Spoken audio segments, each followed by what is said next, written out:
नवरात्रि में जितनी शंकर की आराधना कर सकते हो उतनी करो। शंकर की आराधना करने से नवरात्रि में शक्ति का बल बढ़ता।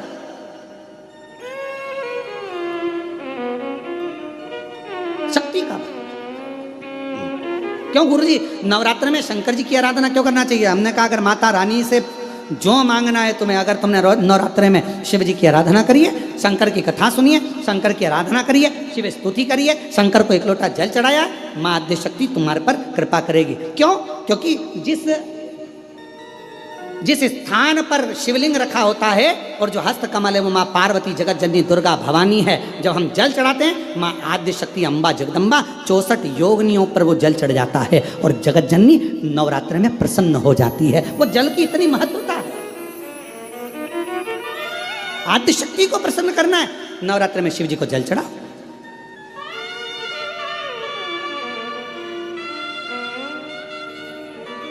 कोई बेटा बेटी है, कोई एग्जाम दे रहे हैं, कंपटीशन एग्जाम में बैठ रहे हैं, सर्विस के लिए जा रहे हैं, नौकरी के लिए जा रहे हैं, नौकरी नहीं लग रही है, हम कहेंगे लाल पुष्प की पत्तियों को प्रत्येक किसी भी नवरात्रि के अंतर्गत 9 दिन का तुम नियम बना लो। जैसे कई माताओं का नियम रहता है, मेरा व्रत है, मैं दूध पर 1 गिलास दूध पर व्रत करूंगी, मैं नंगे पैर चलूंगी, मैं ये व्रत करूंगी, मैं व्रत करूंगी। मैं बेटा बेटियों से कहूंगा, नवयुवक बच्चों से कहूंगा, अगर आप कंपटीशन एग्जाम में बैठ रहे हो, अपनी पूरी मेहनत करो, पूरा परिश्रम करो, रात दिन एक करो और लगे रहो। और 9 दिन तक नवरात्रि में 9 लाल फूल की 9 पंखड़ियाँ या 9 कोई भी चावल लाल कलर में कर कर, कुंकू में कर कर, अगर माँ जगत जननी के मंदिर में नहीं जा सकते, माँ भीड़ रहे, तो शिवलिंग की जो जलाधारी है, जहाँ पानी गोल घूमता है, इस जलाधारी पर कहीं पर भी नवरात्रे में 9 दिन तक या तो लाल फूल की पंखड़ी 9 या 9 चावल के दाने लाल कलर कर कुंकू में, लाल चंदन में उस स्थान पर चढ़ाना प्रारंभ करो। 9 दिन के बाद तुम्हें 15 दिन और निकलेंगे, उसके बाद तुम्हें खुद लगेगा कि तुम्हारी जॉब, तुम्हारी नौकरी तुम्हारा बाबा ने लगाया है। शक्ति का बल। परिश्रम जरूर करना, मेहनत जरूर करना, रात दिन पढ़ाई एक साथ करना और अपने परिश्रम को नहीं छोड़ना। मेहनत जरूर करो पर साथ में ये प्रयोग भी करो नवरात्रि का। देखो शिव और शक्ति का बल तुम्हें प्रसन्नता देता है कि नहीं देता? शिव शक्ति का बल हमें प्रसन्नता देता है कि नहीं देता?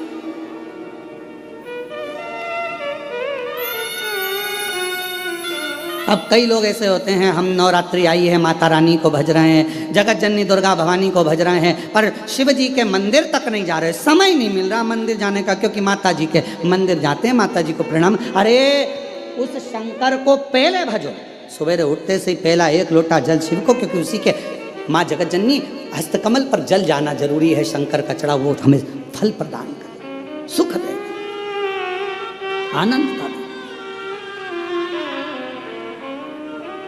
और महादेव नमन चरणों में स्वीकार कीजिए, सबका किया है मेरा भी उद्धार कीजिए, उद्धार कीजिए।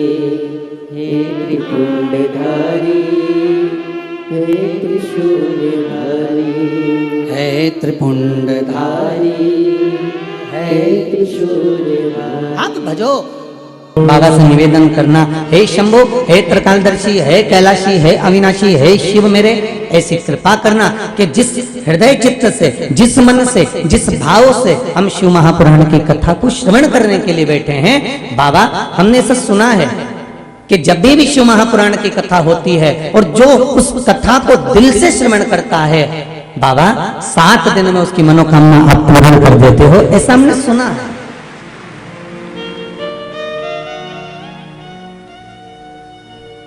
आप बाबा से निवेदन करो, विनती करो। देखो हलवाइयों में एक बड़ी बड़ी चतुरता होती है। जब वो बादाम का हलवा बनाते हैं ना, तो बादाम का छिलका अपन अगर निकालना चाहो तो बादाम को गलाओगे, फिर उसको छीलोगे, एक एक करके निकालना पड़ती है। पर जो हलवाई होते हैं, इतनी सारी बादाम का जब छिलका निकालना होता है तो बादाम को पानी में, गर्म पानी में गलाकर उसको निकाल कर फिर उसको कपड़े में रखकर जो मलना चालू करते हैं तो बादाम का छिलका निकल जाता है। उस हलवाई से हमको एक बात सीखना चाहिए कि बादाम का छिलका निकल गया कब? जब उसको पानी में गलाया गया, पानी में गलाया और कपड़े से मला तो वो छिलका निकलकर बाहर हो गया। उसी तरह हम सब बादाम की तरह हैं और हमारे ऊपर भी काम का, आसक्ति का, लोभ का, वासना का, तृष्णा का, मोह का ये छिलका चढ़ा हुआ है। इस छिलके को अगर निकालना है तो शिव महापुराण की कथा में जाकर बैठ जाओ, यहाँ एक बार डुबकी लगा ली और जो छिलका निकला फिर ना काम रहेगा, ना आसक्ति रहेगी, ना लोभ, ना तृष्णा, ना वासना, ना कहीं अहंता रहेगा।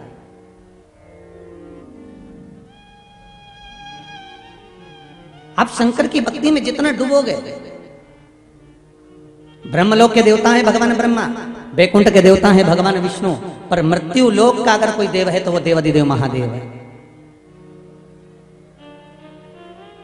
कि तेरा ही दिया मैंने खाया पिया है, तेरा शुक्रिया है, तेरा शुक्रिया है। अब तो देवाधिदेव महादेव से ये प्रार्थना करो, ये निवेदन करो कि भगवान भोलेनाथ, शंभु, त्रिकालदर्शी, कैलाशी, अविनाशी, ये जीवन का जो सुख मिला है ये हमको आनंद की अनुभूति करा।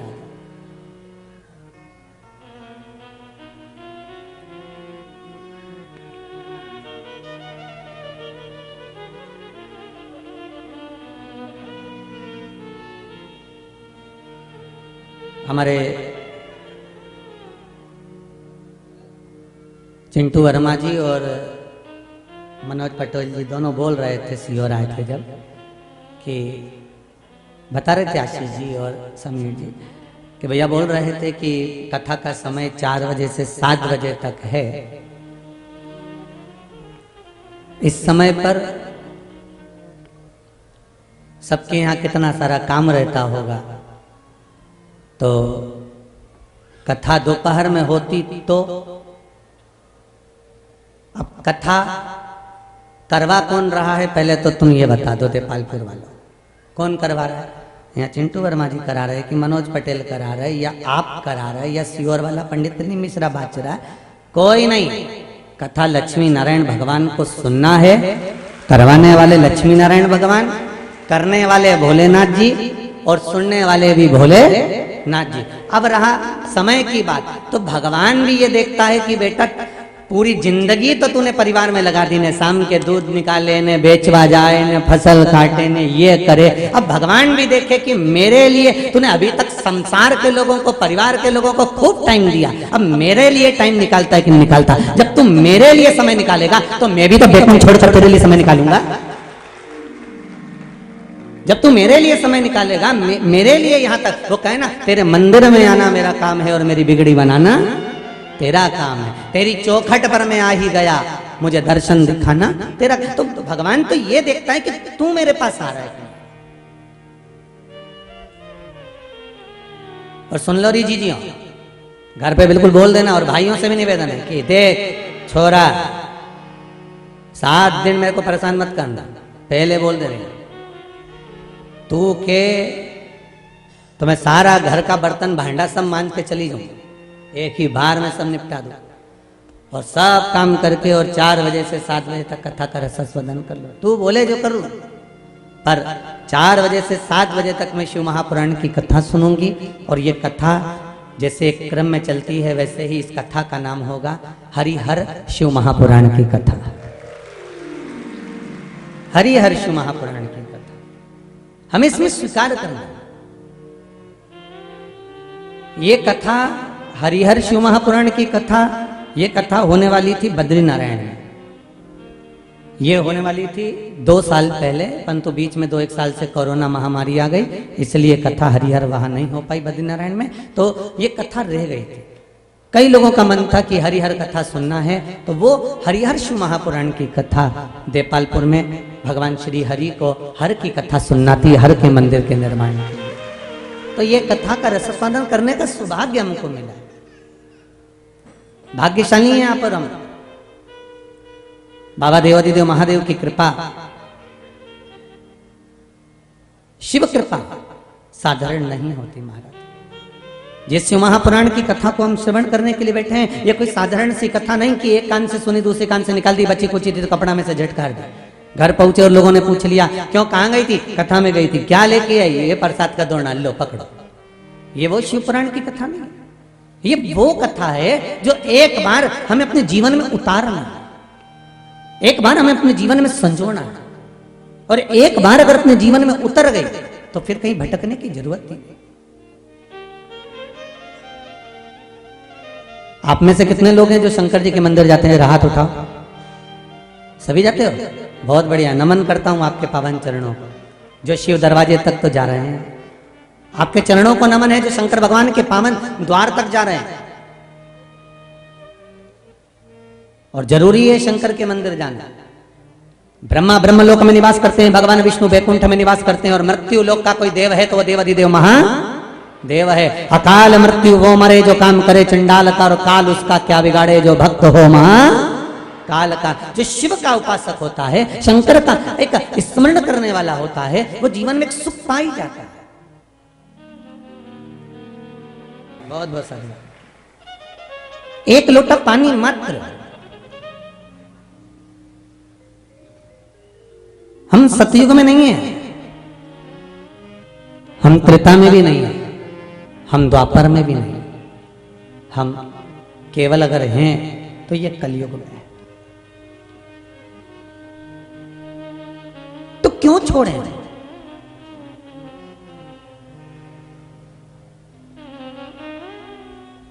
कलिकाल में यदि एक लोटा जल और एक मंत्र का, यदि आप पंचाक्षर मंत्र हो, षडाक्षर मंत्र हो, या श्री शिवाय नमस्तुभ्यम, इस मंत्र का भी अगर आप जाप कर रहे हो और दिल की बात मेरे देवाधिदेव महादेव से कह रहे हो, तो ये पक्का है कि 3 महीने से ज्यादा नहीं लगता मेरा बाबा कार्य पूर्ण कर ही देता। आप उसको दिल से कहो तो।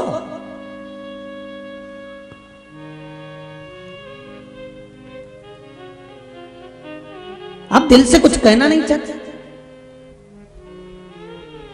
हम केवल एक भ्रम में जी रहे हैं। एक बात ध्यान दीजिएगा, विश्वास और अंधविश्वास में अंतर होता है। विश्वास उन्नति की सीढ़ी पर चढ़ाकर परमात्मा से मिला देता है, और अंधविश्वास ऊपर से नीचे गिरा देता है।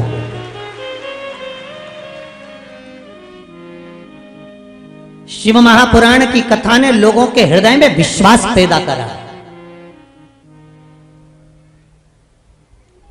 शिव महापुराण की कथा ने लोगों के हृदय चित्त में विश्वास को प्रकट करा, और विश्वास अगर प्रकट हुआ है तो यह पक्का है कि दुनिया के लोगों का शंकर के प्रति जब विश्वास जागृत हुआ, तो जैसे काशी से आई बहन कहती है कि मेरे बेटे की सरकारी नौकरी लग गई, ऐसे अगर विश्वास जब पक्का हो जाता है तो परमात्मा का दर्शन अपने आप हो जाता है। फिर आपको कार्य ढूंढने के लिए नहीं जाना पड़ता, स्वयं प्रभु कृपा करता।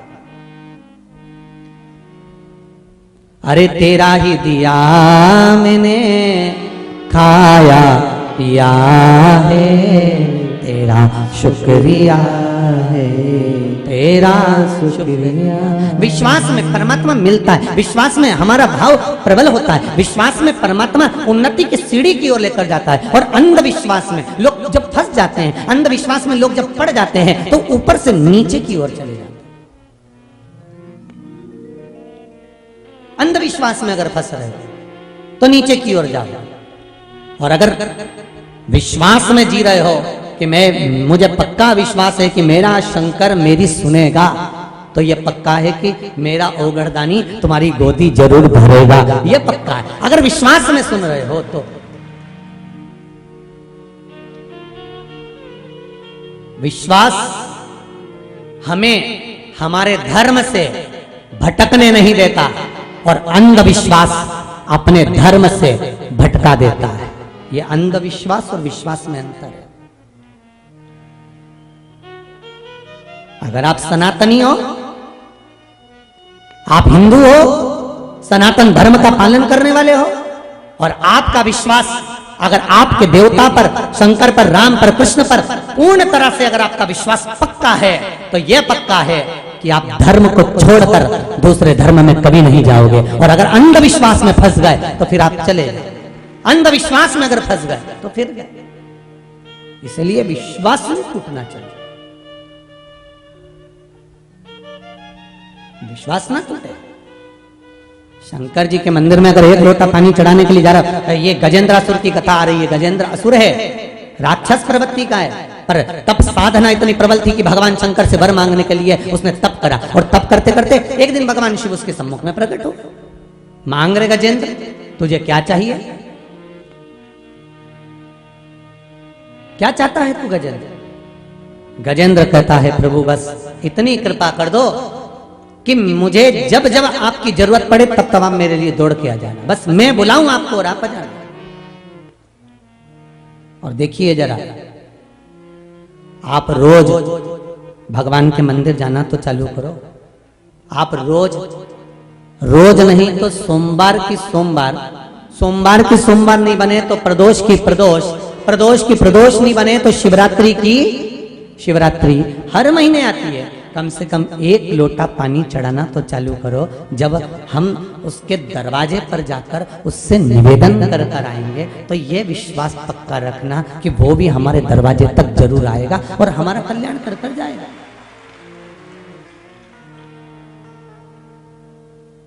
नहीं, संसार वालों पर अगर विश्वास करोगे तो फिर डूब जाओ।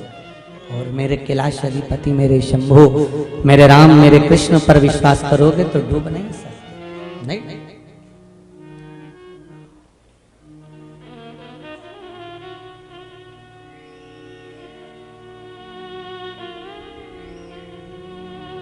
अरे अपने जीवन को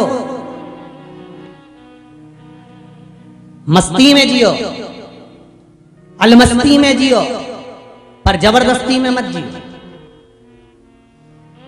मनुष्य की जो देह मिली है इसको आनंदित कर कर जीना है। मनुष्य की जो देह मिली है इसको एक आनंद के साथ जीना है। कई लोगों को तो ये भी नहीं मालूम रहे बाबा कि हमारा जन्म क्यों हुआ है। सुबह से उठ जाओ, मुंडा धो लो, चाय पी लो, खेत चले जाओ, खलियान चले जाओ, सारा गाय भैंस में अवेर लो, चारा हमारा दे दो, खेती पे से आओ, वापिस 2 रोटी खा लो, खटिया पड़ी आम के पेड़ के नीचे पड़ी जाओ, और पड़ी जाओ ने फिर उठो वापसी, और वापिस उठ के ने फिर अपना कई ढूंढाई ने सुपाड़ी पड़ी जेब में से निकलने कतर ली ने मली।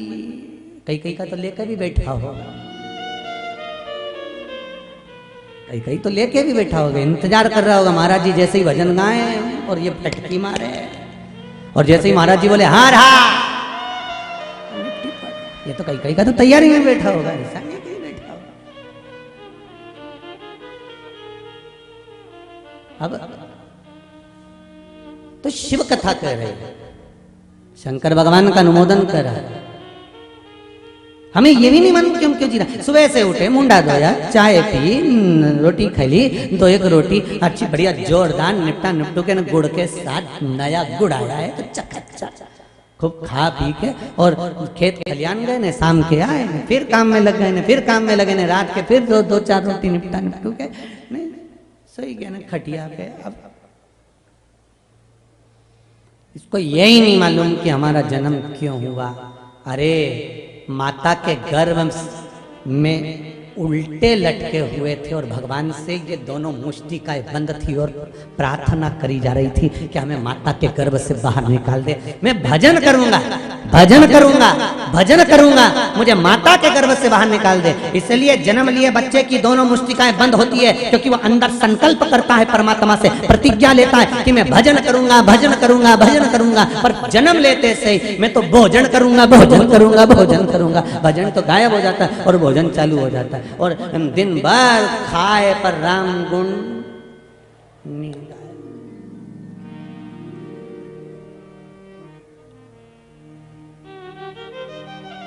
अरे भाई ना राम नाम लीनो तूने भरी जवानी में। सुन लो रे देपालपुर वालों, अच्छे से सुन लेना, और जी और तुम भी सुन लेना री अच्छे से हो। ना राम नाम लीनो और तूने भरी जवानी में तो डूब के मर जा रे चुल्लू भर पानी में। पर आश्चर्य की बात तो एक लगती है कि इतना बड़ा मनुष्य, इसको तो नदी भर के पानी चाहिए, चुल्लू भर में डूबेगा कैसे? इतने बड़े मनुष्य को तो नदी भर पानी चाहिए, चुल्लू भर में कैसे मरेगा? तो शिव महापुराण की कथा कहती है जो मनुष्य का शरीर लेने के बाद में, मानव की देह प्राप्त करने के बाद में भी भगवान का भजन नहीं करता, राम और कृष्ण का स्मरण नहीं करता, शंकर जी के मंदिर पर जाकर एक लोटा पानी नहीं चढ़ाता, शिव का स्मरण नहीं करता, कभी शंकर के मंदिर में जाकर घंटी का नाद नहीं करता, कभी शिव मंदिर में जाकर अपना माथा नहीं झुकाता, वो मनुष्य मनुष्य नहीं होता, एक कीड़ा हो जाता है और कीड़ा चुल्लू भर पानी में डूब के मर जाता है। वो मनुष्य नहीं है, वो एक कीड़े की तरह है।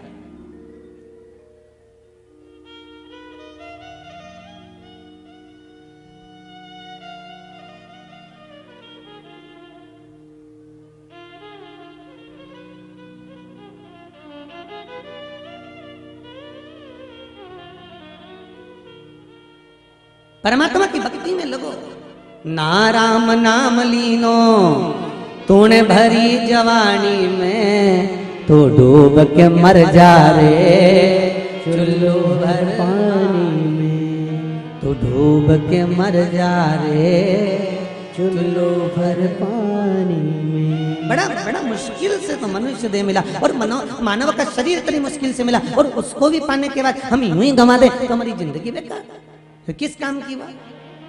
ये तो उसी में काल हो गया जैसे तीन दोस्त घूमने के लिए गए और तीन दोस्त घूमने के लिए गए तो घूमते घूमते घूमते घूमते ये एक जगह पर तीनों की तीनों भटक गए और तीनों भटक गए तो एक व्यक्ति घूमता घूमता घूमता घूमता बहुत तेज गर्मी पड़ रही थी, एक पेड़ के नीचे जाके बैठ गए। अब पेड़ के नीचे बैठा तो उसको नहीं मालूम था कि यह कल्प वृक्ष है। इसके मन में आया, हे भगवान अकेला रह गया, मेरा दोस्त दोनों ना जाने कहाँ चले गए, प्रभु बड़ी कृपा हो जाए मेरा दोस्त मिल जाए। इसको नहीं मालूम था कि कल्प वृक्ष। इतनी देर में दोनों दोस्त इसके वहां सामने आ गए, बड़ा खुश हो गया। क्यों रे तुम दोनों कहाँ रह गए थे? अरे भाई हम तो खुद भटक गए थे। अच्छा हाँ, दोनों मिल गए। अब इनके तीनों के मन में आया, हे भगवान भूख बहुत तेज लग रही है, कुछ कृपा कर दो, ऐसा लग रहा है कहीं से खीर खाने को मिल जाए तो हमारी जिंदगी संभल जाए। इतनी देर में इनको क्या मालूम था कि कल्प वृक्ष के नीचे बैठे हो। इतनी देर में खीर का एक हंडा आ गया, खीर का हंडा आया, रखा गया। अब तीनों ने विचार करा इतनी सी खीर खाएगा कौन? तो इन्होंने विचार करा एक काम करते हैं, अपन सो जाते हैं, तीनों के सपने में सबसे अच्छा स्वप्न जिसका आएगा खीर वही खाएगा। ठीक है? ठीक है। अब तीनों सो गए। तीनों सोने के बाद उठे, उठने के बाद तीनों ने आपस में बात करी, अपना अपना सपना बताओ। एक ने कहा मैंने सपना देखा कि मैं एक बड़े सारे पहाड़ पे चढ़ा और चढ़ते से वहां पर मुझे सोने का हंडा मिला, उसमें से मैं सोने की मुद्राएं निकाल रहा था। जैसे ही सोने की मुद्रा निकली इतनी देर में तो वो हंडा नीचे गिर गया। जैसे ही नीचे गिरा ऐसा खन खन खन खन खन खन उसमें से आवाज आई। फिर मेरी नींद खुल गई, बहुत जोरदार सपना आया। दूसरे से कहा तेरा सपना सुना। उसने कहा मेरा सपना ऐसा था, मैं एक मंदिर के बाहर गया, वहां पे मैंने भगवान विष्णु का दर्शन करा। जैसे ही नारायण का दर्शन करा, भगवान नारायण का जैसे ही मुझे दर्शन हुआ, शंख बजने लगे, गरुड़ घंटाल बजने लगे, जहां तहां लोग तालियां बजाने लगे। जैसे ही भगवान का दर्शन हुआ, अरे वाह वाह वाह वाह, बहुत बढ़िया, क्या जोरदार सपना आया।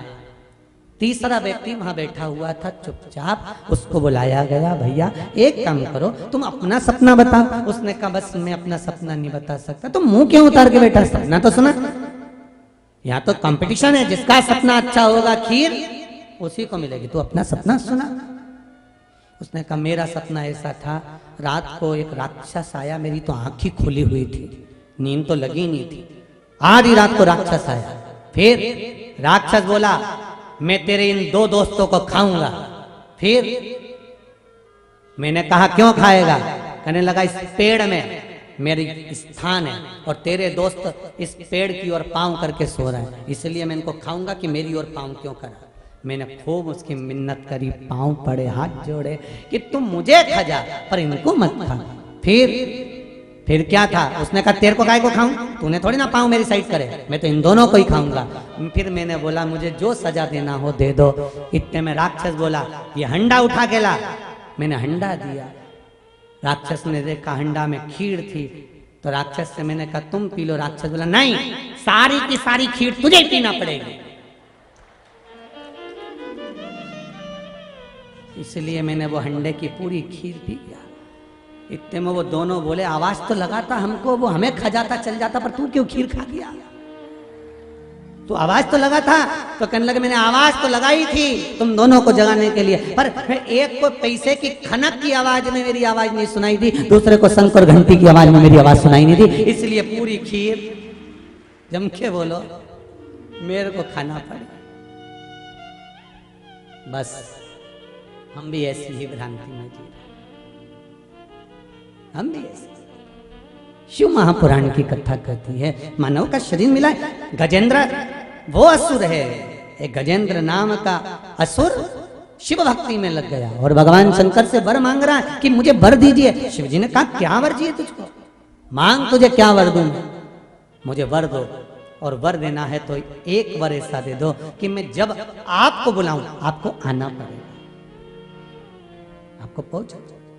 अंत समय प्रभु आना पड़ेगा, वचन दिया तो निभाना पड़ेगा। आए ना आए प्रभु कुटुंब हमारे, आए ना आए प्रभु कुटुंब हमारे। अंत समय प्रभु आना पड़ेगा, अंत समय प्रभु आना पड़ेगा। हे नाथ कोई आए ना, पर अंत समय में तुम्हें आना है। इसने गजेंद्र असुर ने अंत समय का नहीं मांगा, गजेंद्र असुर ने कहा कि मैं जितनी बार बुलाऊं उतनी बार आपको आना पड़ेगा। पशुपति व्रत शिव महापुराण में जो वर्णन किया गया है, यह व्रत कोई साधारण नहीं है। एक बार अगर आप व्रत करते हो, शंकर भगवान कितनी भी समाधि में लीन होते हैं उनकी दृष्टि आप पर पड़ ही जाती है। जो पशुपति व्रत करता है पड़ती है। एक पत्र और है,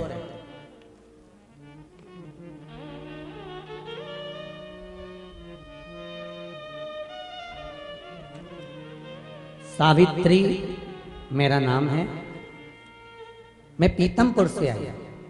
कहाँ बैठी हैं सावित्री जी? कहीं बैठी हो तो हाथ हिलाइएगा। कहीं बैठी हैं? सावित्री मेरा नाम है, मैं पीतमपुर से आया। दिख रही हैं कहीं? अच्छा, सेकंड नंबर ब्लॉक में खड़ी हो जाइए। आप ही हो? दोनों हाथ हिला दो एक बार। श्री शिवाय नमस्तुभ्यं। आपने पत्र में लिखा है सावित्री जी, गुरुदेव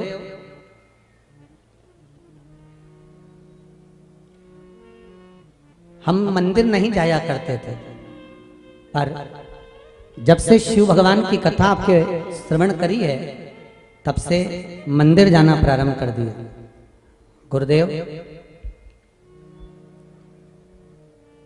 मैंने बाबा देवाधिदेव महादेव से मेरे बेटे का विवाह नहीं हो रहा था, बहुत टेंशन बढ़ गया था। संबंध आते थे, लोग किसी न किसी रूप में उसको भटका देते थे। गुरुदेव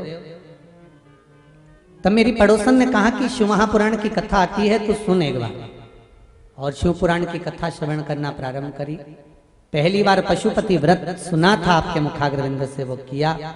गुरुदेव विश्वास नहीं मानेंगे, 5 सोमवार पूर्ण हुए और मेरे लड़के के लिए संबंध आया, और 21 मार्च को महाराज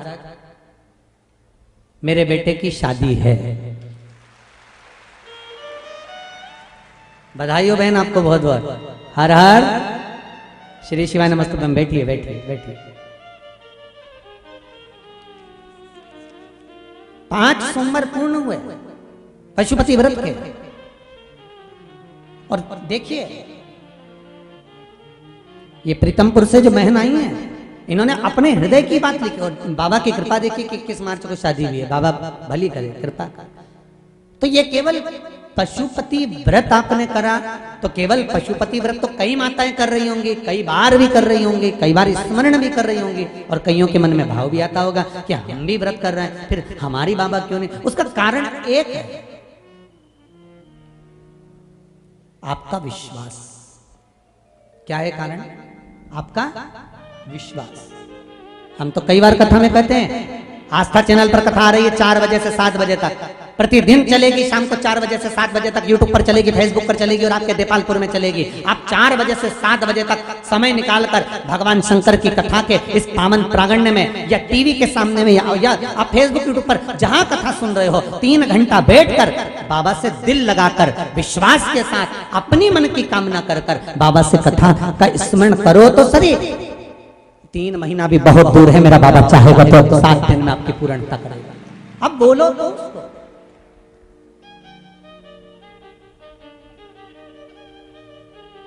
आप उसको कहो तो एक बार, शंभो शरणे मांगू घड़ी रे घड़ी, दुख काटो दया करी ने दर्शन। आप उसको निवेदन करोगे तो सुनेगा ना। बच्चा रोता नहीं है तब तक माँ उसको दूध पिलाती नहीं है। वो रोएगा तब माँ उसको गोदी में उठाएगी।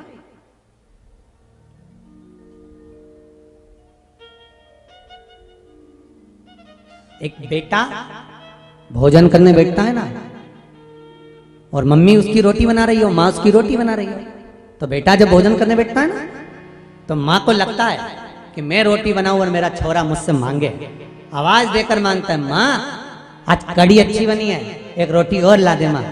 तो माँ का हृदय और ज्यादा फूलता है कि आज मेरा बेटा कह रहा है कि कड़ी अच्छी बनी है, माँ रोटी ला कर देती। माँ प्रेम से भोजन ला कर देती। अच्छा बेटा माँ से करे, माँ भोजन अच्छा बना है, ला जरा कड़ी अच्छी बनी है, जरा एक रोटी और ला। अच्छा वो माँ तो प्रसन्न हो जाती है, पर जगदम्बा का मुंडा फूल जाता है। नहीं, माँ तो प्रसन्न हो जाए, पर वो जो कुसमांडा कालरात्रि स्कंदा जो होती है ना, उसका मुंह फूल जाता है, और आखिरी में फिर वो के ही देती है।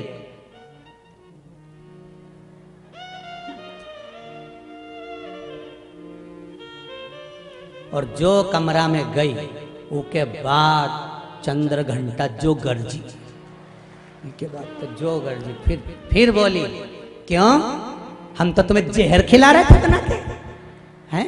तुम्हारी मम्मी ने अच्छी बनाई, बस अब खा लेना तुम्हारी मम्मी के हाथ का। फिर वो बोले, यार क्या करूं, देखो मम्मी ने रोटी एक तो बेचारी के बने नहीं, बूढ़ी हो गई, ऊपर से तेरे को बनाना नहीं, तो उसने बनाई तो तारीफ तो करना ही पड़ेगी, तो मेरी तो कभी नहीं करी। कैसे नहीं करी? मैंने उस दिन तेरे को बोला तो था, तू साड़ी पहन के मेरे से पूछी थी कि मैं कैसी लग रही, कैसी लग रही। मैंने नहीं बोला था ऐसी लग रही जैसे हरी घास में भैंस चल रही।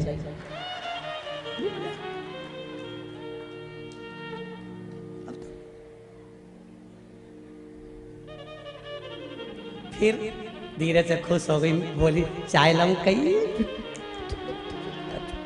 अब चुप। तब बोले सो।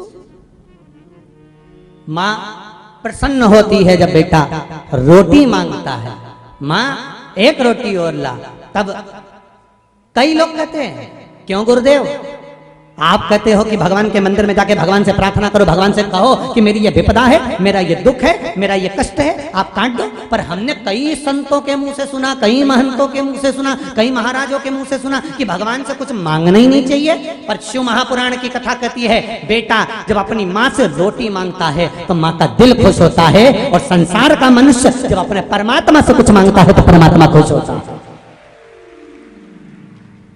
कहीं दूसरी जगह तो नहीं जा रहे हो ना मांगने, दूसरे धर्म में प्रवेश तो नहीं कर रहे हो ना मांगने के लिए, दूसरे के दरवाजे पर जाकर तो शीश नहीं नवा रहे हो। मांगने के लिए, आप जा किसके पास रहे हो? अपने माता पिता के पास। मेरा शंकर, मेरी पार्वती, मेरा नारायण, मेरी लक्ष्मी, मेरे ब्रह्मा, मेरी ब्रह्माणी, मेरे इंद्र, मेरी इंद्राणी, ये मेरे देवता, ये आपके माता पिता हैं। और माता पिता से जाकर बच्चा नहीं कहेगा तो किससे कहेगा? किससे कहेगा?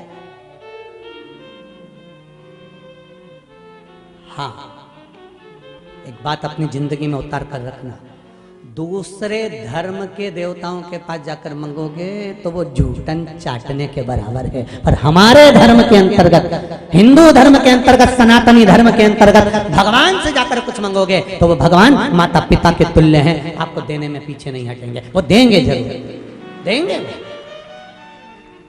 हम दूसरी जगह क्यों जाए?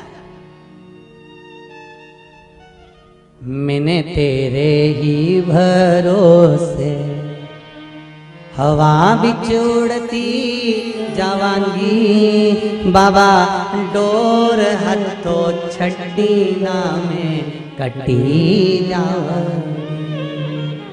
ओ सतगुरु मैं तेरी वतन, ओ भोले मैं तेरी वतन, हवा बिच उड़ती जावांगी, बाबा डोर हथो छड्डी ना में कटी जावांगी। हे बाबा, आपसे नहीं कहे तो किससे कहे?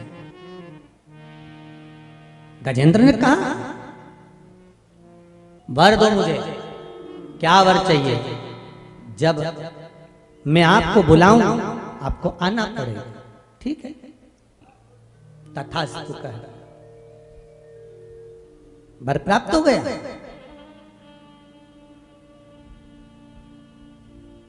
पशुपति व्रत और शिव महापुराण का मूल मंत्र श्री, सब बोलिए जरा, श्री, अरे साथ में बोलिए, आगे आगे ना बोलिए, श्री शिवाय नमस्तुभ्यम।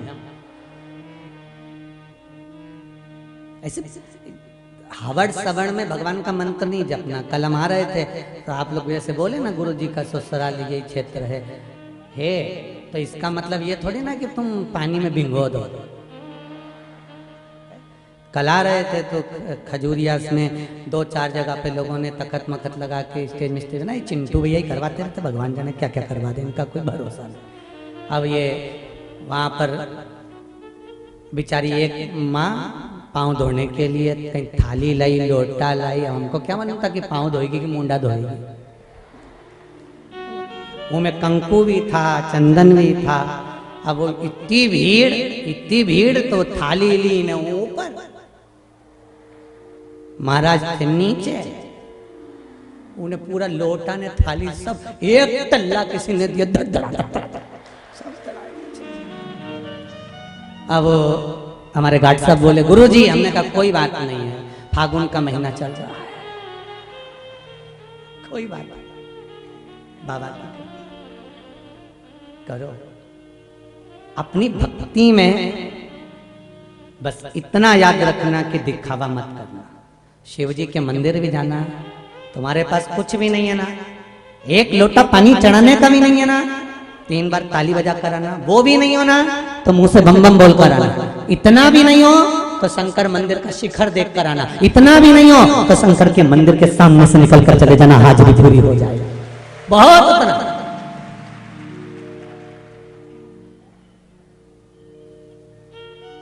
शंकर को आपका धन दौलत संपदा सत्ता कुछ नहीं चाहिए। शिव कहते हैं अपने पास रखो, शंकर ने रखा कहां अपने पास। मंत्र का उच्चारण आए, आप और हम कथा सुन रहे हो, चाहे टीवी के सामने सुनो, चाहे मोबाइल पर सुनो, जब शिव महापुराण की कथा में ये उच्चारण आए तब आप भी प्रेम से बोलकर बाबा से अपने मन की बात जरूर बोलना कि बाबा, मेरे कथा सुनने का कारण केवल इतना है कि मेरा ये मन की अभिलाषा है, ये पूर्ण हो। श्री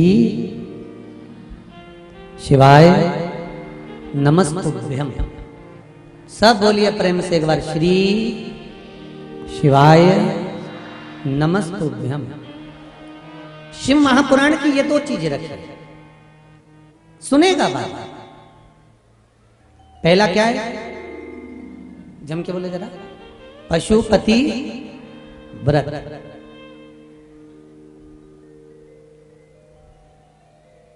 अब एक प्रश्न अड़ता है पशुपति व्रत का, शायद सभी के मन में यह प्रश्न होगा कि गुरुजी पशुपति व्रत जब हम करते हैं और उस व्रत वाले दिन मान लो कोई त्योहार पड़ जाए, जैसे अभी कहीं गणगौर तीज पड़ जाए या फिर कोई एकादशी पड़ जाए या कुछ पड़ जाए, और हम एकादशी भी करते हैं, हम गणगौर का व्रत भी करते हैं, या हम दूसरा कोई व्रत भी धारण करते हैं, तो इसके लिए आपको पहले भी कथा में कहा, आज फिर कहते हैं, बीच में अगर कोई विशेष त्योहार का कोई व्रत पड़ रहा है तो आप त्योहार का व्रत कर लो। ये पशुपति व्रत में से तीसरे सोमवार को या चौथे सोमवार को या पांचवें सोमवार को या दूसरे सोमवार को आपका जिस दिन व्रत है और उसी दिन गणगौर तीज पड़ गई, उसी दिन एकादशी पड़ गई, उसी दिन आपका कोई दूसरा व्रत पड़ गया, तो आप वाला व्रत कर, इस व्रत को आप अगले सोमवार कर लो। और अगर नहीं पड़ता है बीच में कोई व्रत तो आपके व्रत पूरे संलग्न करो। माताओं के बीच में व्रत करने में हो सकता है बीच में कहीं रजोधर्म आ जाता है, रजस्वला धर्म आ जाता है, तो उसके लिए भी वर्णन किया गया कि आप उस समय पर मात्र व्रत रखो, पूजन नहीं करना है, मंदिर नहीं जाना है, भोजन करो, एक समय का जैसा नियम है वैसा की वैसा ही करो, पर व्रत छोड़ना नहीं। हाँ, अगर एकादशी पड़ गई है तो फिर आप एकादशी का व्रत कर रहे हो तो उसके विधान से करिए। आप तीज पड़ गई है, तीज का व्रत कर रहे हो तो आप उसके विधान से करिए, पर उस विधान से हट। और पशुपति नाथ के व्रत का एक ही विधान सर्वश्रेष्ठ का, सुबह शिव जी के मंदिर जाना है, पूजन करना है, आराधना करना है, अर्चना करना है, स्नान पंचामृत से कराना, सब कुछ करना, और आदि कादि पूजन करके पूजन की थाली को वापस ले आना, घर में रख देना। पूजन की थाली में सामान उतना लेकर जाना कि शाम को अलग से नहीं रखना पड़े। चंदन, अबीर, गुलाल आप लेकर गए हो, वो थोड़ा सा उसमें से लेकर आएंगे, वही शाम को वापस जाए, वही। और शाम को फिर जाएं, 6 दिए लेकर जाएं, मीठे का प्रसाद लेकर जाएं। घर से 3 हिस्से कर कर प्रसाद लेकर मत जाना, एक साथ प्रसाद लेकर जाएं। मंदिर में बैठो, जब पूजन करो, आराधना करो, तब उसके 3 हिस्से करें। शाम के समय पर दूध दही से स्नान नहीं कराना है। शाम के समय पर मात्र जल का छींटा, अगर पंचामृत रखा है तो पंचामृत का छींटा दे दीजिए, फिर जल का छींटा दे दीजिए, क्योंकि शाम के समय पर बाबा का श्रृंगार हो जाता है कई मंदिरों में। आप लोग अगर चढ़ाएंगे तो पंडित जी को तकलीफ हो सकती है कि अभी हमने श्रृंगार करा। बाबा का पूजन अर्चना करो, चंदन, अबीर, गुलाल जो चढ़ाना है चढ़ाए, बेलपत्र, धतूर आदि जो भी चढ़ाना है बाबा को चढ़ाए।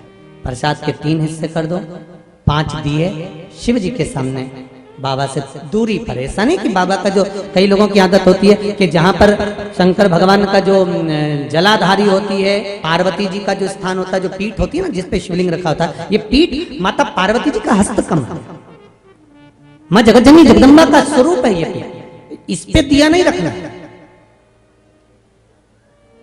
3 हिस्से भी अगर प्रसाद के करो तो इस पीठ पे नहीं रखना, आपको जमीन पर रखना, नीचे रखना।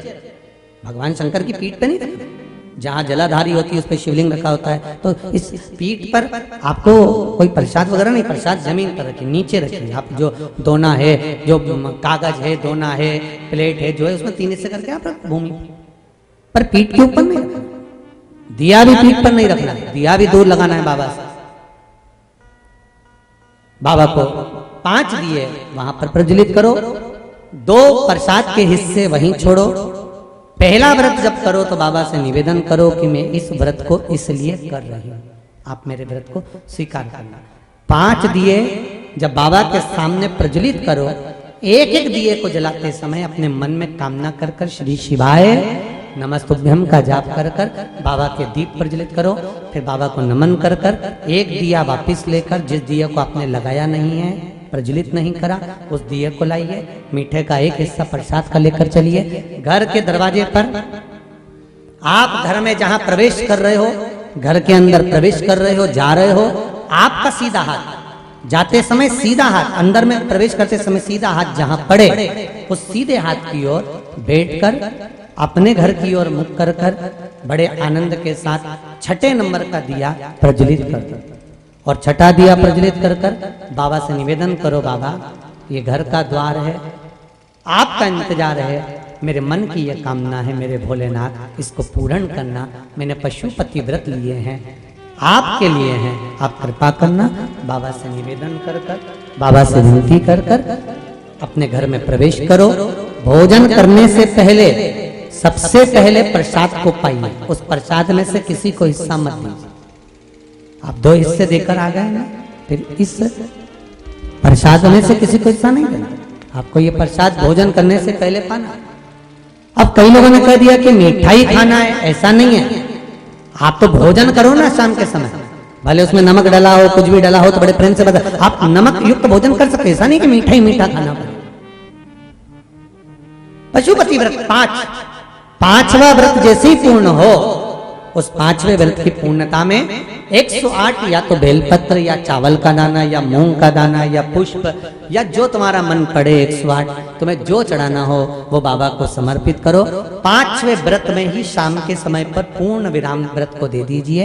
एक श्रीफल पर कुछ भेंट रखकर 11 रुपए आदि जो भी रखना हो आपकी मर्जी है वो रखकर हथेली में वो नरियल बाबा से विनय कर कर समर्पित कर दो और बाबा से बोलकर आवाज, मेरे 5 व्रत पूर्ण हुए बाबा, आप मेरी मनोकामना पूर्ण करना, देना अधिदेव महादेव मेरी झोली भर देना। बस बाबा से ये प्रार्थना करें। तेरा ही दिया मैंने खाया पिया है, तेरा शुक्रिया है, तेरा शुक्रिया। बाबा से निवेदन करो।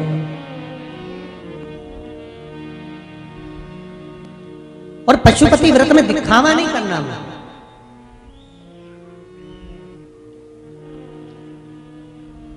उसमें दिखावे की जरूरत नहीं है कि मैंने जो व्रत करा वो अच्छा रहा, मैंने जो व्रत करा मेरे बराबर कोई नहीं कर सकता, ये दिखावा नहीं। अहंकार में 3 गए धन वैभव और वंश ना मानो तो देख लो रावण को और कंस। अभिमान में नहीं रहना अपना को, प्रेम में, स्नेह में।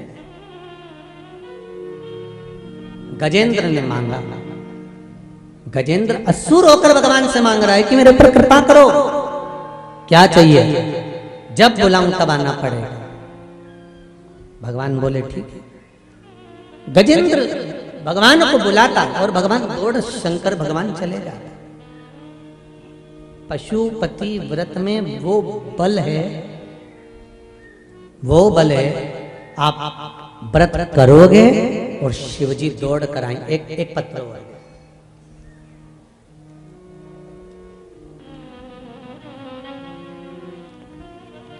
श्वेता चौधरी हैं, नाथद्वारा से आई हैं। आप ही हैं बेटा? दोनों हाथ उठाकर एक बार हर हर महादेव को, हर हर महादेव। नाथद्वारा से आपको पहले तो प्रणाम कि मेरे श्री जी बाबा की पावन धरा नाथद्वारा से आप आई हैं, आपको नमन करता हूं। नाथद्वारा से मैं आई हूं। गुरुदेव बाबा की ऐसी कृपा हुई, चर्म रोग की तकलीफ हो गई थी। गुरुदेव बहुत परेशान हो गए थे, दवाइयां गोलियां सब चल रही थी। अहमदाबाद में इलाज भी चला। गुरुदेव तब जब अहमदाबाद में इलाज करवाने के लिए गए, बेटा आपने लिखा है, अहमदाबाद में इलाज करवाने के लिए गए, तब मेरी मौसी ने मुझे पशुपतिनाथ व्रत का वर्णन किया और मैंने उस व्रत को प्रारंभ किया। डॉक्टर भी आश्चर्य में है, आप पत्र में लिख रही हैं, डॉक्टर भी आश्चर्य में है कि बिना दवाई गोली के फिर ये चर्म रोग ठीक कैसे हो गया। मैं पूर्ण तरह से ठीक हो चुकी हूं, अब कोई रोग नहीं बचा। बैठ जाओ बेटा, हर हर महादेव। अब कोई रोग नहीं बचा गुरुदेव, पूर्ण तरह से मैं स्वस्थ हो चुकी। ये शिव है, ये शंकर है।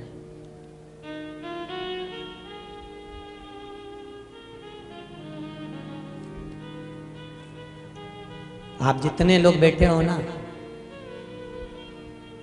इतने विशाल पंडाल को आप लोगों ने पहले दिन ही भर दिया।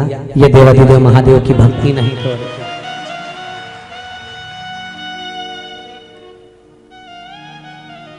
ये शिव आराधना नहीं तो और क्या है।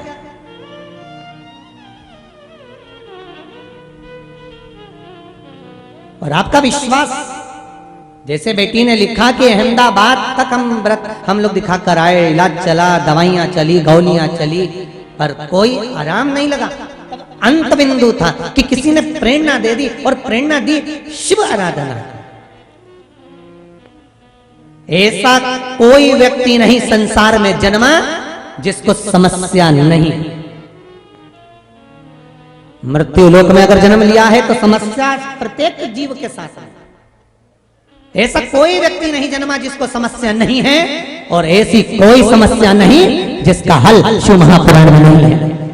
हर समस्या का हल शिव महापुराण की कथा में। प्रत्येक समस्या किसी भी रूप में, कैसी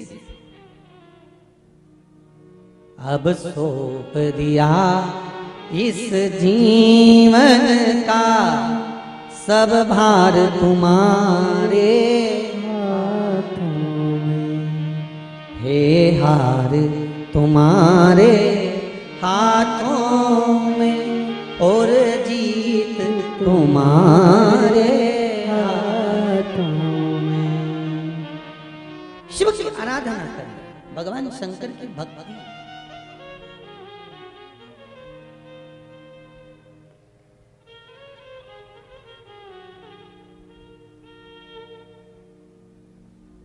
धारण तो करो शिव की भक्ति।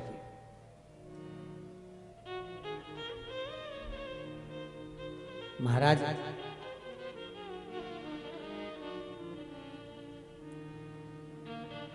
आप शिव आराधना का एक स्मरण कर कर देखो।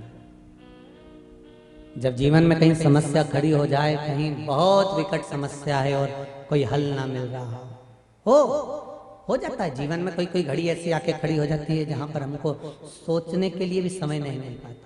तब समय कम हो, समस्या विकट हो, तब कुछ मत करना। जिस शंकर जी के मंदिर में आपने पूजन करी है, आराधना करी है, जिस शिव मंदिर की आप अर्चना करे हो, उस शिव मंदिर के पास में कहीं बेलपत्र का पेड़ ढूंढना। क्या ढूंढना है? जम के बोलिए जरा। बेलपत्री का वृक्ष। जिस शिव मंदिर में आप आराधना करने जाते हो, पूजन करने जाते हो, अर्चना करने जाते हो, उस शिव मंदिर के पास में कहीं बेलपत्री का वृक्ष ढूंढो, और उस बेलपत्री के वृक्ष के नीचे केवल आप जाकर एक मूंग का दाना या एक चावल, वहीं पर जो कंकर पड़ा हो उसी कंकर को शिव मानकर आप समर्पित कर कर लोटा भर के जल समर्पित कर दो, और 2 घंटे 3 घंटे शिव नाम की ही मस्ती में डूबे रहो। कि आपको ये नहीं कि माला पकड़ के बैठना, आपको ये नहीं कि मंत्र का जाप करना, आपको ये नहीं है कि आपके मंदिर में जाकर बैठ जाओ। आपने जल चढ़ा दिया, शिव से डायरेक्ट जाकर कह दिया कि मेरी ये समस्या बड़ी विकट है, उसको निवारण आज ही होना है। आप बाबा पर छोड़ दो। 3 घंटा 2.5 घंटा लगेगा, मेरा शंकर उसको सुधारने में लग जाएगा। पक्का है, वो सवार है, मेरा शिव है ये। अब कहो उससे, देखिए वो सुनता है।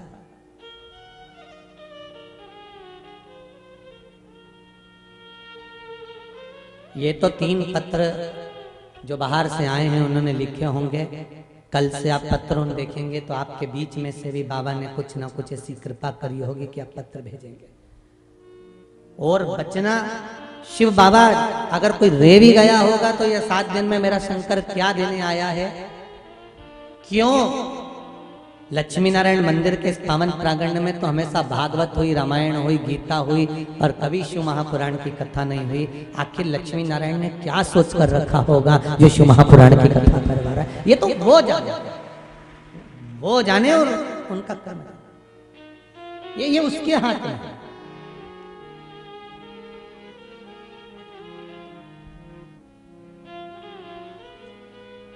और फिर निवेदन करूंगा देपालपुर वालों, बड़े किस्मत वाले हो साहब जो मेरे शंकर की कथा मिली है आपको, बड़े भाग्यशाली। स्वयं शिव की कथा, बड़े भाग्यशाली हो, बड़े भाग्यशाली। सहज नहीं है मेरा शंभु। गजेंद्र मांग रहा है कि मैं आपको बार बार बुलाऊं, तो आपको बार बार आना पड़ेगा। भगवान का ठीक है मैं आ जाऊंगा, आप बुलाओ तो सही, आप दिल से रिझाओ तो। मेरा शंकर तो आने को तैयार बैठा। ब्रह्मा ब्रह्मलोक में, भगवान विष्णु वैकुंठ लोक में, पर मृत्यु लोक का कोई अधिपति है तो वो देव अधिदेव महादेव हैं। बहुत जल्दी दौड़कर सामने आके खड़े हो जाते हैं कि मांग ले तुझे क्या चाहिए। भगवान शिव को गजेंद्र बार बार बुलाने लगा, भगवान शंकर बार बार आने लगे। ये देखा तो देवऋषि नारद को अच्छा नहीं लगा, देवऋषि नारद को ये ठीक नहीं लगा।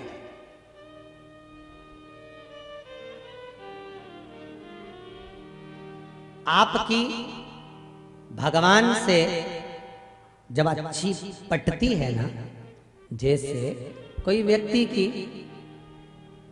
सांसद जी से, मंत्री जी से, सीएम जी से, पीएम जी से, विधायक जी से, अध्यक्ष जी से, उपाध्यक्ष जी से, कोई साधारण व्यक्ति की जब इनसे पटती है, इनके साथ में इनका ज्यादा प्रेम रहता है, बार बार मिलना जुलना चालू करते हैं, इनका बार बार मिलन होता है, तो कई लोग होंगे आपके परिचित में जो जिनके भीतर कहीं ईर्ष्या प्रकट होने लगती है। आखिर तुम अगर शिव के मंदिर रोज रोज जाओगी ना जीजियो, अगर आप शंकर के मंदिर रोज रोज लोटा भर कर जाओगे, ये भाई लोग अगर शिव जी के मंदिर में जाएंगे, नवयुवक बच्चे भगवान के मंदिर में जाना चालू कर देंगे, तो कई लोग इनको छेड़ना चालू कर देंगे, कई लोग इनको परेशान करना चालू कर देंगे। चली सती सावित्री, आप लोग अगर मंदिर जाना चालू कर दोगे तो लोग कहना चालू कर देंगे, लो ये भी सियोर वाला महाराज का भगत पैदा हो गया। पर ये लोग ताने वही देते हैं, अब शब्द वही कहते हैं जो सनातनी धर्म में पैदा नहीं हुए होते हैं, सनातन धर्म को जिनको नीचे गिराना होता है। सनातन धर्म पर, हिंदू धर्म पर, मंदिर जाने वाले पर, भगवान की आराधना करने वाले पर, पूजन करने वाले पर, अर्चना करने वाले पर, भगवान की भक्ति में डूबने वाले पर, भगवान के स्मरण में डूबने वाले पर, गौ माता की सेवा करने वाले पर, जनमानस की सेवा करने वाले पर अगर कोई उंगली उठा रहा है तो वो उंगली उठाने वाले को देखना और पहचान जाना कि ये सनातनी नहीं हो सकता, ये हिंदू नहीं हो सकता, ये हिंदू धर्म का नहीं हो सकता। कहीं ना कहीं इसका व्यवहार कहीं दूसरी जगह पर भोजन कर रहा होगा और उस भोजन का असर इसके जीवन में हो रहा होगा। जैसा खाया अन्न वैसा हो गया मन, जैसा पियो पानी वैसी हो गई वाणी। अरे भाई, जैसा कर्म करोगे उसके अनुसार ही तो फल भोगोगे। मंदोदरी, मंदोदरी और गांधारी, वो गांधारी, गांधार नरेश की बेटी जो धृतराष्ट्र के साथ में बिहाई थी, जब उसके बेटे मर गए, प्राण छूट गए, तो पछीट कर रो रही थी कि मेरे 100 बेटों को मार दिया। भगवान कृष्ण के पास गई और भगवान कृष्ण के पास जाकर गांधारी ने शब्द कहे, सुन कृष्ण, तूने मेरा वंश मिटवाया है, मैं तुझे श्राप देती हूं कि तेरा वंश मिटेगा। भगवान कृष्ण प्रसन्न हो गए और प्रसन्न होकर कहा, गांधारी काकी माँ, आप मुझे श्राप दे रही हो पर अपने कर्म को नहीं देखा कि तुमने क्या करा। गांधारी कहती है, मैंने कौन सा कर्म बुरा कर दिया? हे कृष्ण, मेरे 100 बेटे मरे हैं, मैं एक बार उनको छूना चाहती हूं, एक बार मैं देखना चाहती हूं, क्या मुझे ले चलेगा? भगवान कृष्ण ने कहा चलो। कुरुक्षेत्र के मैदान में गांधारी का हाथ पकड़कर भगवान कृष्ण ले गए, गांधारी का हाथ पकड़कर लेकर गए। भगवान कृष्ण ने कहा, गांधारी काकी, तुम्हारे बेटों के शव पड़े हैं, आंखों की पट्टी खोलो और दर्शन कर लो। गांधारी ने जैसे ही आंख की पट्टी खोली, सबसे पहले ध्यान उसका बेर के पेड़ पर गया। पुत्र देखना थे तो बेर देख रही थी गांधारी। पट्टी खुलते ही, ये गांधारी की पट्टी नहीं, ये अपनी पट्टी है, जब कोई व्यक्ति की आंख की पट्टी खुलती है, बहुएं जब विवाह कर कर ससुराल में आती हैं और इनकी आंख की पट्टी जब खुलती है तो सबसे पहले पति से पूछती हैं तुम्हारे हिस्से में कितनी जमीन है।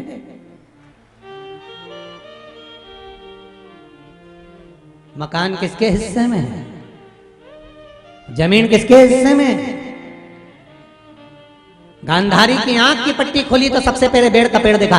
बेर तोड़ने के लिए गांधारी चली, बेर ऊंचे लगे थे, गांधारी थोड़ी उछली पर बेर नहीं तोड़ पाई। तब गांधारी ने क्या करा, उसकी शुद्धता नहीं थी, वो तो बेर देख रही थी और एक शव को खींचा, उस पे चढ़ी, छोटा पड़ा, दूसरा शव खींचा, उस पे चढ़ी, तीसरा शव खींचा, उस पे चढ़ी, चौथा शव खींचा, उस पे चढ़ी, शव का ढेर लगा लिया गांधारी ने, उस पे चढ़कर बेर तोड़कर गांधारी खा रही थी।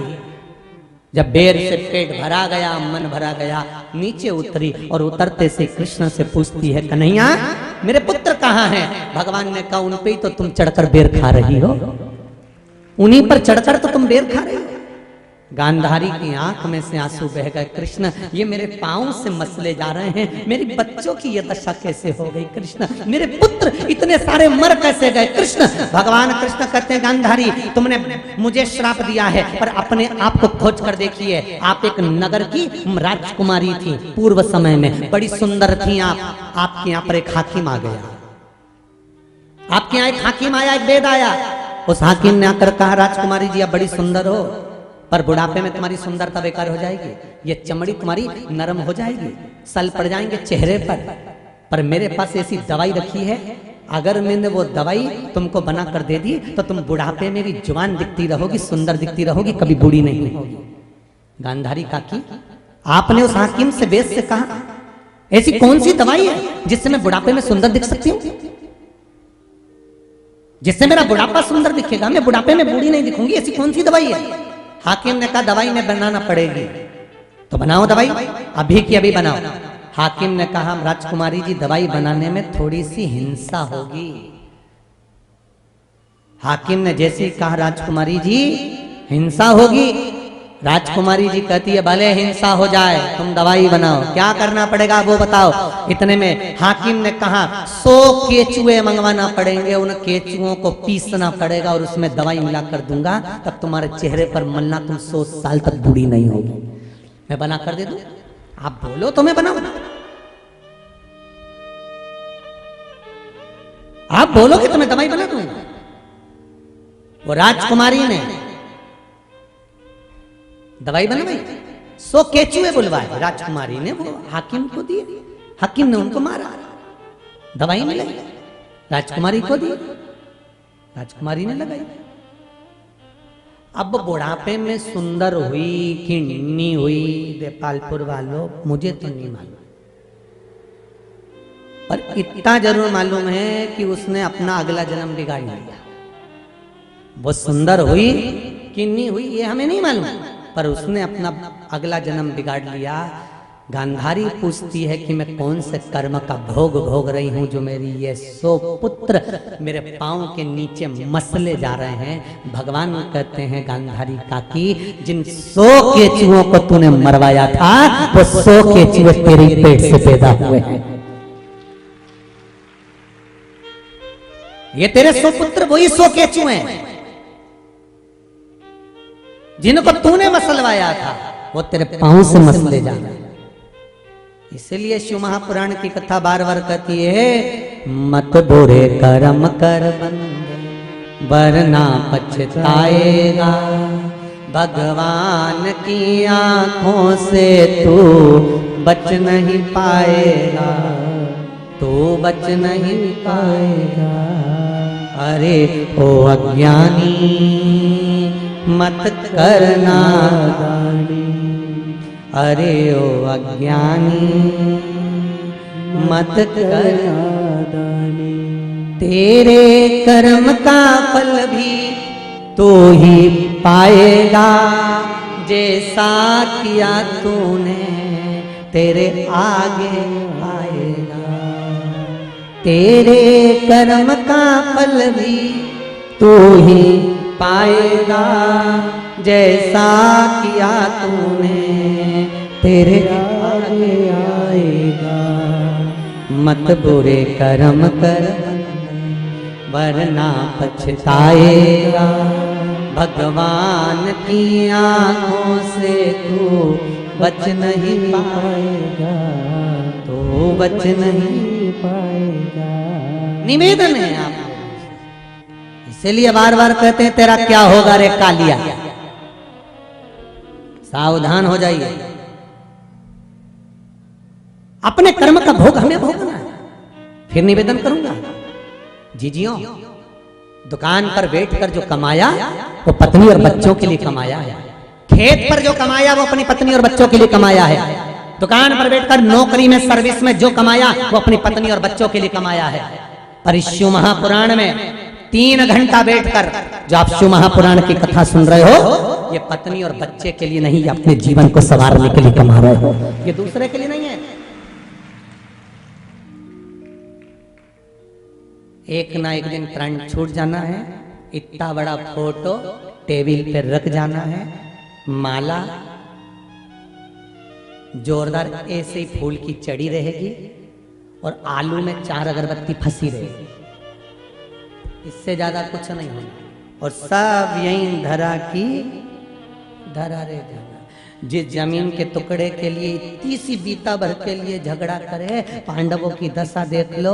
गंगा जी नहाने गए थे अपने भाइयों को मारने के बाद, पांडव हरिद्वार नहाने के लिए गए थे, गंगा जी के जल में स्नान करने के लिए गए थे। भगवान कृष्ण ने पूछा क्यों जा रहे हो गंगा नहाने, तो के हमारे शरीर पर जो भाई मरे हैं उनका खून लगा है, इसको धोने जा रहे हैं। तो गंगा मैया हाथ जोड़ के खड़ी हो गई थी, रो भले कुछ भी हो, थे तो तेरे भाई, जमीन तो यहीं रह गई, सब ऊपर चले गए।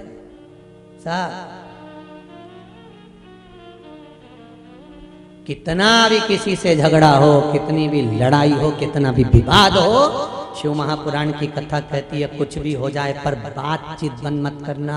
कितने लड़ लो झगड़ लो पर प्रेम खत्म मत करना, क्योंकि दौलत तो यहीं रह जाना है, धन यहीं रह जाना है, सत्ता यहीं रह जाना है, कुर्सी जमीन जायदाद सारा बस्ती सब यहीं रह जाना है। आखिरी में तुम्हें केवल परिंदा उड़कर चले जाना है, प्राण यहीं, शरीर यहीं।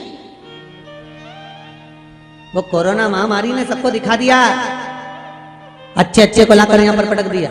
देख लो, जिनके पास धन था टेची भर भर कर वो भी हॉस्पिटल तलाश कर रहे थे, एक पलंग के लिए रो रहे थे, एक पलंग मिल जाए। जिनके पास संपूर्ण दौलत थी वो ऑक्सीजन ढूंढते फिर रहे थे, ऑक्सीजन मिल जाए। जिनके पास संपूर्ण दौलत थी वो वेंटिलेटर ढूंढते फिर रहे थे। जिनके पास संपूर्ण दौलत थी वो एक इंजेक्शन ढूंढते फिर रहे थे, एक इंजेक्शन मिल जाए। 2 साल में मेरे परमात्मा ने, मेरे भोलेनाथ जी ने सब कुछ दिखा दिया कि संसार में धन मायना नहीं है, आप दिल की दौलत लुटाते चलिए, जीवन का सुख पा जाए। धन की कोई मूल्य नहीं। इंजेक्शन, पलंग, वेंटिलेटर, दवाई किसको मिली? जिसका व्यवहार था। फोन लगाया, भैया हाथ जोड़ो, काका जी, मामा जी, चाचा जी, व्यवहार था तो सब खड़े थे। भले फोन पे खड़े थे, सामने नहीं खड़े थे, पर फोन पे फोन लगा दिया। जरा इंदौर मालूम करो, जरा मऊ में मालूम करो, प्रीतमपुर मालूम करो, यहाँ मालूम करो, रतलाम मालूम करो। फोन लगा लगा के दवाई आधी रात के बुला दी। प्रेम था, स्नेह था, इसलिए मिल गई। और जिनका प्रेम ही नहीं था, जो दौलत को बटोरते रहे बटोरते रहे बटोरते रहे, वो सब निपट निपट के चले गए। अब डोर ले जोड़। इसीलिए निवेदन है, तेरा क्या होगा रे कालिया, संभल कर रही है। और मेरा माताओं से विशेष निवेदन है, वैसे तो आप लोग शिव महापुराण की कथा सुन सुनकर इतने स्नेही हो गए हो कि आप लोगों को पहले खुद आज के समय में मजिस्ट्रेटों के लेटर आते हैं, जजों के, और वो लिख के भेजते हैं। पहले परिवार के झगड़े के केस इतने आते थे सियोर वाले महाराज, अब वो केस समाप्त होते चले जा रहे हैं, लोग शिवमय होते चले जा रहे हैं। करो सेवा, करो शिव भक्ति।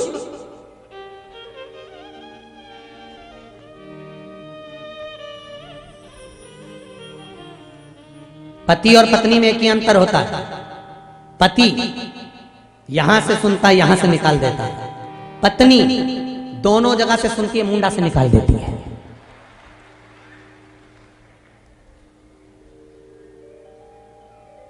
पति और पत्नी में एक ही अंतर है, पति सुनेगा तो यहां से निकाल देगा, हो गया ना, बात खत्म करो, हो गया ना, समाप्त करो। और पत्नी का नियम है, जब तक सुनी हुई बात को मुंडा से नहीं निकाल दे, उसके पीछे विवाद नहीं हो जाए, जब तक बाल की काल नहीं निकाल दे तब तक वो जगदम्बा त्रिकूट पर्वत पे वैष्णो देवी बन के बैठी, वो तो बोले बोले बोले, बोले। और बोलो तो कह दे खाया बिना रह जाऊं। ये देखो मैं तो बोला ही नहीं, उससे पहले तुम खुद ही बोल दिए। दिक्कत तो यही है ना महाराज कि बोला बिना नहीं रह सकती चाकू।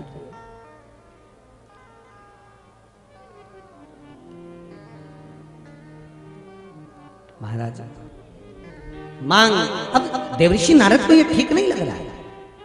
ईर्षा करने वाले जलने वाले जलेंगे, कहेंगे कहाँ मंदिरों में जाते रहते हो, कहाँ लोटा भर जल चढ़ाते रहते हो, क्या होता है पानी चढ़ाने से, क्या होता है बेलपत्री चढ़ाने से, क्या होता है बेलपत्री पे शहद लगाने से, क्या होता है शिव जी पे काली मिर्ची चढ़ाने से, क्या होता है शमी पत्र चढ़ाने से, क्या होता है दुर्वा चढ़ाने से, क्या होता है मूंग का दाना चढ़ाने से, क्या होता है चावल चढ़ाने से। दुनिया के लोग उंगलियां उठाएंगे, आपको उनका जवाब नहीं देना है। आपको तो केवल एक बात कहना है, शंभो शरणे मांगू घड़ी घड़ी दुख काटो, दया करी ने दर्शन आपो। हमको नहीं मालूम कि बेलपत्ती चढ़ाने से क्या होता है, हमको नहीं मालूम कि जल चढ़ाने से क्या होता है, पर इतना जरूर मालूम है, जो आपसे कहे ना कि इसके चढ़ाने से क्या होता है, ये चढ़ाने से क्या होता है, वो चढ़ाने से क्या होता है, उसको एक जवाब जरूर देना, हमें कुछ नहीं मालूम कि इसके चढ़ाने से क्या होता है, पर इतना मालूम है कि कुछ भी नहीं हो तो भी मेरा शंकर का दर्शन तो हो ही जाता है, बस उतना भी बहुत। मेरा शिव का दर्शन हो गया ना, उतना बहुत, नहीं चाहिए ज्यादा। करो तो आराधना। देवऋषि नारद को अच्छा नहीं लगा, और देवऋषि नारद ने आज गजेंद्र के पास गए, देवऋषि नारद, और गजेंद्र के पास जाकर देखा कि गजेंद्र रोज शिव जी को बुलाता है, तो क्यों ना इससे पीछा शंकर जी का छुड़ा दिया जाए। शिव जी के पास भोलेनाथ जी तो तप में लगे थे। शंकर भगवान ने ये नहीं कहा था देवऋषि नारद को कि मेरा भक्त से पीछा छुड़ा दे। मंदिर बने, मंदिर की शोभा क्या है? स्वयं भक्त भगवान के मंदिर की शोभा है। स्वयं भक्त भगवान के मंदिर की शोभा है। ये 24 अवतार मंदिर बना है, 11 रुद्र अवतार के मंदिर बनने जा रहा है। आप एक बार दान पुण्य कर कर इन मंदिरों का निर्माण करवा दोगे, पर एक बात का स्मरण रखना, सांवरिया सेठ चले जाओ, नाथद्वारा चले जाओ, वृंदावन के बिहारी जी चले जाओ, तिरुपति चले जाओ, रामेश्वरम चले जाओ, बद्री विशाल चले जाओ, द्वारकापुरी चले जाओ, जगन्नाथपुरी चले जाओ, पशुपतिनाथ चले जाओ, अब जहां जाना वहां जाकर देख लीजिए। जहां पर भगवान बैठ जाता है, जहां पर मेरा परमात्मा अगर एक बार बैठ गया, उस जगह पर जहां परमात्मा बैठ जाता है, उसके कई किलोमीटर में जितने गांव बसे रहते हैं, उसकी जवाबदारी उस परमात्मा की हो जाती है कि इनको भूखा नहीं मरने देना, इनको भूखा नहीं रहने देना, उस परमात्मा की जवाबदारी हो जाती है। नाथद्वारा में कौन सी फैक्ट्री है? सांवरिया सेठ में कौन सी फैक्ट्री है जहां पर लोग काम करते होंगे? महाकाल उज्जैनी में कौन सी फैक्ट्री है? पर मेरा महादेव बैठा है। सांवरिया जी में सांवरिया सेठ बैठा हुआ है। नाथद्वारा में मेरे श्री जी बाबा बैठे हुए हैं। वृंदावन में मेरे बाके बिहारी बैठे हुए हैं। जहां जहां पर भगवान के विशाल विशाल मंदिर हैं, उस गांव में, उस नगर में, उस क्षेत्र में कोई फैक्ट्री की भी जरूरत नहीं पड़ती। मेरा भगवान बैठा है। जब भक्त आता है, उसके चरण पड़ते हैं, तो हजारों लोगों का पेट तो एक भक्त ही भरकर चले जाता है। ये उसकी कृपा है, ये उसकी दया है।